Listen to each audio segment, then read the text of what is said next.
Hello students, पहिला problem पाहिला का, समजला का? खूप छोटा घेतला होता. ओके, व्हॅल्युएशन ऑफ शेअर्सचा नेट ॲसेट मेथड आपण स्टार्ट केलेली आहे. Today we will solve our second problem. पहिल्यांदा बॅलन्स शीट प्रॉब्लेम वाचते, समजून सांगते, मग आपण सोडूयात. The following is the balance sheet of A limited. Liability side, share capital 5000 shares of ₹100 each, 5 lakh rupees. Reserve fund 3 lakh. Depreciation fund, आता ह्याच्यामध्ये काय दिलेलं आहे, प्लांट अँड मशिनरी किती आहे तो 25,000. वर्कमेन्स ॲक्सिडेंट कॉम्पेन्सेशन फंड आउटरला आहे 12,500 आणि इंटू ब्रॅकेट इस्टिमेटेड लायबिलिटी ₹2,500. बरोबर. Employee profit sharing fund 25,000. Staff provident fund 37,500. Sundry creditors 35,000. 5% debentures 1 lakh. Proposed dividend 75,000. Okay. Now asset side. Land and building 4 lakh. Plant and machinery 3,50,000. Goodwill 1 lakh. Patents rights 87,500. Stock 50,000. Debtors inner column 1 lakh less provision 10,000. Outer la 90,000. Investment 25,000 and cash 7,500. Total काय आहे balance शीटची 11,10,000. Okay. Adjustment दिल्यात. पहिल्या प्रॉब्लेमला adjustment काही दिलेल्या नव्हत्या, आता काय आहेत, ॲडजस्टमेंट आहेत. थोडासा प्रॉब्लेम टफ आहे, आपण इझी टू डिफिकल्ट लेवल जातो. ओके.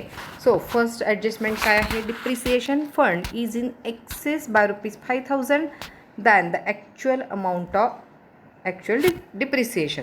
आता डिप्रिसिएशन फंड दिलेला आहे लायबिलिटी साईडला, आहे की नाही 25,000. तर तो काय आहे, एक्सेस आहे. किती रुपयाने एक्सेस आहे, 5,000. म्हणजे ॲक्च्युअल डिप्रिसिएशन फंड किती आहे, 20,000. समजलं. ॲडजस्टमेंट काय पुन्हा एकदा सांगू का, डिप्रिसिएशन फंड जो लायबिलिटी साईडला दिला आहे 25,000, तो काय आहे, एक्सेस आहे. कितीने एक्सेस आहे, 5,000ने. म्हणजेच 25,000 मायनस 5,000, तो ॲक्च्युअल किती आहे, 20,000. Okay. Debtors are all considered good.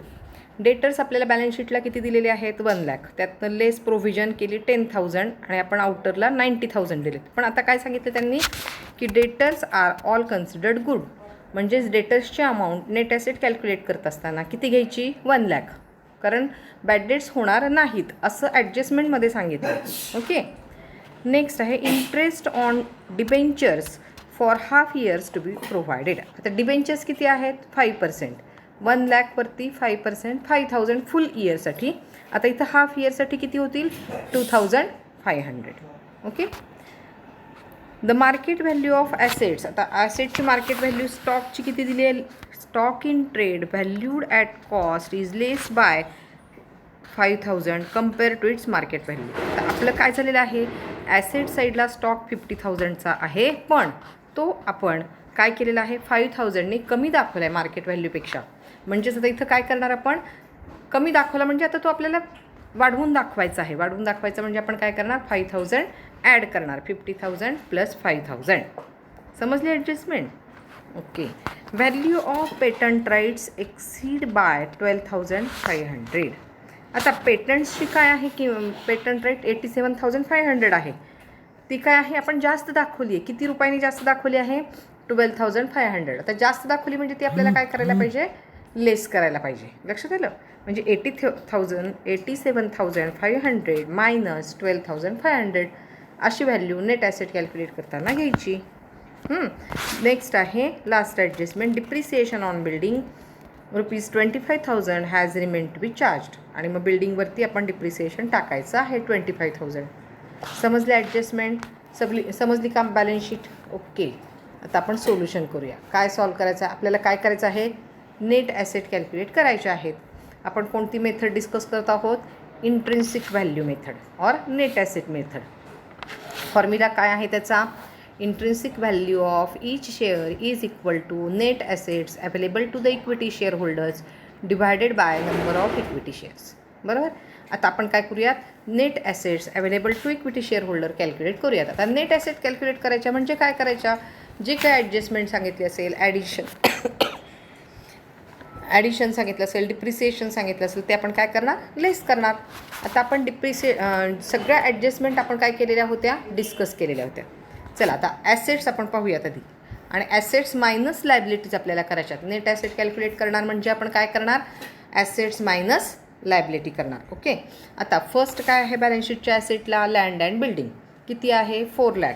आणि ॲडजस्टमेंटमध्ये शेवटची ॲडजस्टमेंट आहे बघा, काय सांगितलं आहे की डिप्रिसिएशन 25,000 लेस करा. मग लँड अँड बिल्डिंग हे बघा, मी इथे लिहिलेलं आहे, land and building 4 lakh minus 25,000. आपण अमाऊंट किती घेतली मग, 3,75,000. समजलं. आता प्लांट अँड मशिनरी किती दिली आहे, 3,50,000. आता त्याची फर्स्ट ॲडजस्टमेंट आहे बघा, लायबिलिटी साईडला आपल्याला डिप्रिसिएशन फंड दिलेला आहे प्लांट अँड मशिनरीचा 25,000 आणि त्याच्यावरची ॲडजस्टमेंट आहे की तो फंड आपण काय केला आहे, एक्सेस टाकला आहे 5,000. म्हणजेच आता तो काय करायचा, 20,000 घ्यायचा. मग प्लांट अँड मशिनरीमधून 3,50,000 मायनस 20,000. 20,000 कुठून आणले कळलं का, बॅलन्स शीटच्या लायबिलिटी साईडला डिप्रिसिएशन फंड आहे प्लांट अँड मशिनरी 25,000 आणि त्याच्यावरती ॲडजस्टमेंट सांगितली होती. नंबर 1ची ॲडजस्टमेंट आहे की depreciation fund is excess by 5,000. आपण तो 5,000नी जास्त टाकलेला आहे म्हणजे 25,000 मायनस 5,000 ते आले 20,000. आणि ते प्लांट अँड मशिनरीवरचं आहे म्हणून डिप्रिसिएशन प्लांट अँड मशिनरीवरचं आपण किती लेस केलं.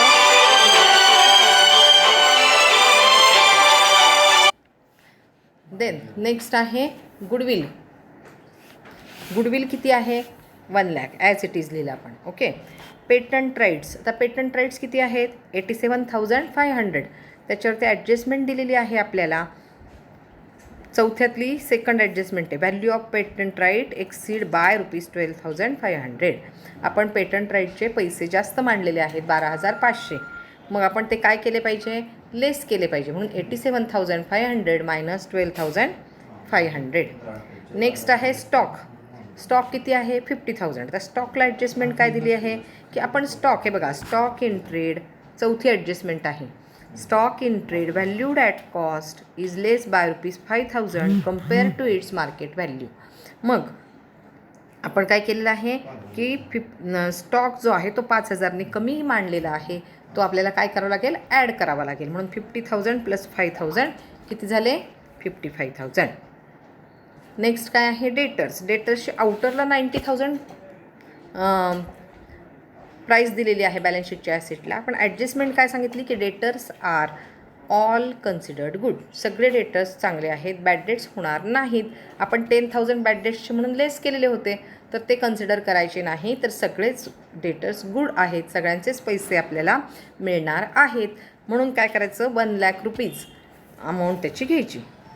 नेक्स्ट आहे इन्व्हेस्टमेंट. आता इन्व्हेस्टमेंटची काही ॲडजस्टमेंट दिली आहे का, काहीच दिलेली नाही. म्हणून इन्व्हेस्टमेंट आहे तशीच 25,000 घ्यायची. कॅशची पण काही ॲडजस्टमेंट नाही म्हणून कॅश पण 7,500 ॲज इट इज घ्यायची. समजलं, ही सगळी झाली ॲसेट साईड.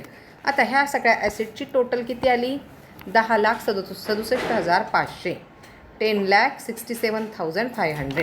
आता यातून आपल्याला काय करायचं आहे, यातून आपल्याला लायबिलिटी लेस करायची आहे. आता लायबिलिटी साईडला चला, काय काय आहे लायबिलिटी. डिप्रिसिएशन फंड आपण घेतला. वर्कमॅन कॉम्पेन्सेशन फंड किती आहे, इस्टिमेटेड लायबिलिटी 2,500 आहे, बरोबर. मग ती घ्यायची.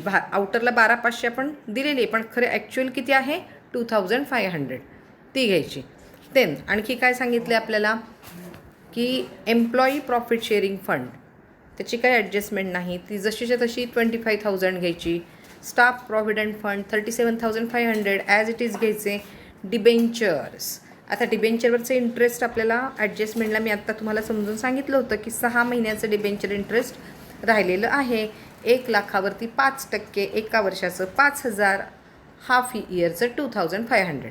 म्हणजेच डिबेंचर्स देत असताना डिबेंचर 1 लाख आणि आउटस्टँडिंग इंटरेस्ट ऑन डिबेंचर्स तिथे लिहिले बघा मी 5% ऑन 1 लाख फॉर 6 months 2,500.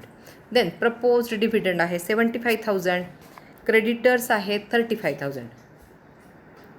माझ्या इथं अमाऊंटमध्ये थोडंसं 2 जास्त मांडले गेले तर पण टोटल मी बरोबर घेतली, टाईप करताना प्रॉब्लेम झालेला आहे.